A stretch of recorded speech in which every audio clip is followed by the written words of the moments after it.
எமது மாவட்டத்திலே தேவையான அளவு சிறிய உற்பத்தியாளர்கள் நடுத்தர உற்பத்தியாளர்களுக்கு தேவையான 3-பேஸ் மின்சாரத்தை பெற்றுக்கொள்வதிலும் பாரிய நெருக்கடி அல்லது காலம் கடந்த செயற்பாடுகள் இருக்கின்றன.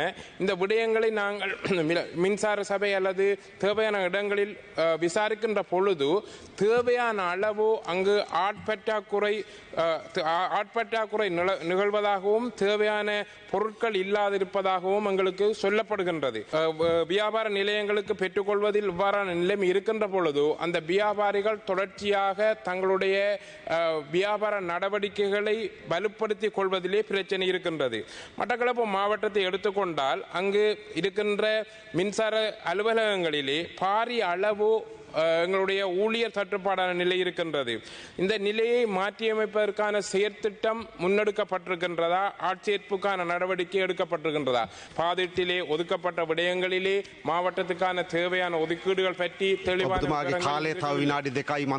அதனோடு இணைந்ததாக இந்த தற்போது இந்த அதானி குழுமம் இங்கு வெளியேறியிருக்கின்றது. இந்தியாவிலே மிகப்பெரிய வலுவான ஒரு வியாபார அமைப்பாக இருக்கின்ற வெளியேறுகின்ற நிலைமையிலே கிழக்கு மாகாண அபிவிருத்தி திட்டம் முழுமையாக இல்லாவிட்டாலும் பெரிய அளவிலே இந்திய நிதி உதவியுடன் ஆரம்பிக்கப்பட இருப்பதாக கூறப்பட்டது. அந்த எதிர்காலத்திலே இந்த அபிவிருத்தி திட்டங்கள் எவ்வாறான நடைமுறைகளின் மூலம் முன்னெடுக்கப்படும் என்ற கேள்விக்குறி இருக்கின்றது. ஆகவே எதிர்காலத்திலே எமக்கு சிறிய நடுத்தர முயற்சியாளர்களுக்கான இந்த சோலார் பேனல் பொருத்துவதற்கான வாய்ப்புகள் இல்லாதிருக்கின்றது. வடகிழக்கு பகுதியிலே ஏற்பாட்டாளர்கள் அல்லது மூலதனம் முடுவோருக்கான சூழ்நிலை காணப்படவில்லை. இந்தியாவின் உதவி திட்டத்தின் மூலம் செய்யப்படுகின்ற நிகழ்வுகளுக்கான சாத்தியக்கூறுகள் இல்லாமல் இருக்கின்ற பொழுது எமக்கு பாரிய அளவு ஏமாற்றத்தையும் சந்தேகத்தையும் அதிகரிப்பதாக இருக்கின்றது.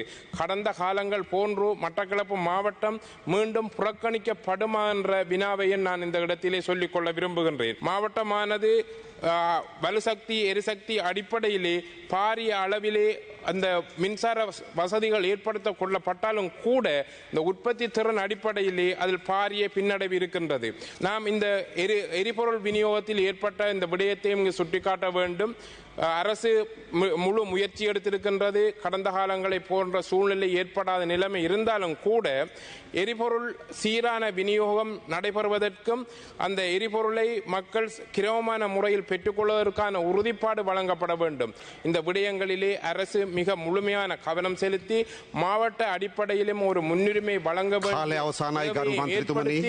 இந்த மக்களுக்கு இந்த எரிபொருள் விடயத்திலும் சரி மின்சார விடயத்திலும் சரி நியாயமான தீர்வை பெற்றுக் கொடுக்க வேண்டிய தேவை இருப்பது என்பதை